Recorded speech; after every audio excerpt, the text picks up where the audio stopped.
Downed trees littered streets and yards across Dallas. The wind, with gusts up to 65 miles per hour, did cause some damage to some homes and cars.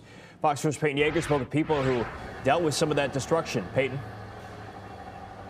Blake, and here in uptown Dallas, those high winds tore off this temporary siding on this business here that's under construction. That storm lasted for less than an hour, but it left behind a punch. People stranded in their cars and now cleaning up debris.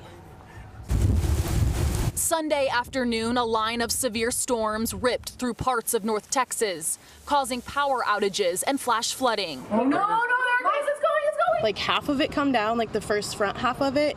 And then as we're like sitting here trying to figure out what we're doing, then the whole second half just like fell. Tiffany Householder watched high winds take down this high-rise construction project in Old East Dallas.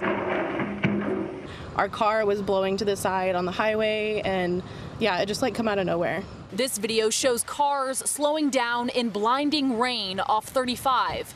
In the background, a transformer blew.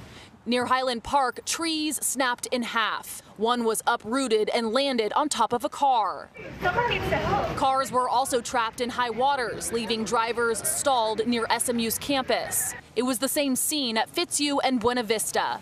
Cell phone video shows a blue car belonging to Odell Gonzalez stuck on the curb. And as soon as it started splashing, I thought it wasn't that deep, so I kept going. But it was chest deep. Gonzalez, his girlfriend, and their dog Ace are now stranded due to Sunday's rain. All three were surrounded by rising water while heading home from a date night. I got out of the sunroof and I pushed the car from over there here. All three are safe. My favorite car. Near Royal and Abrams in North Dallas, bricks from the side of an apartment complex crumbled, falling on top of Bola Brown's Infinity.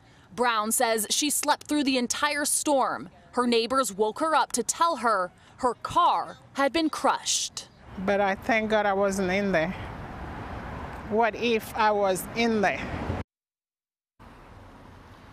Back out here live in uptown Dallas, we know that this part of town here in Dallas, they did not have power today for less than an hour. Encore says it's still out assessing damage.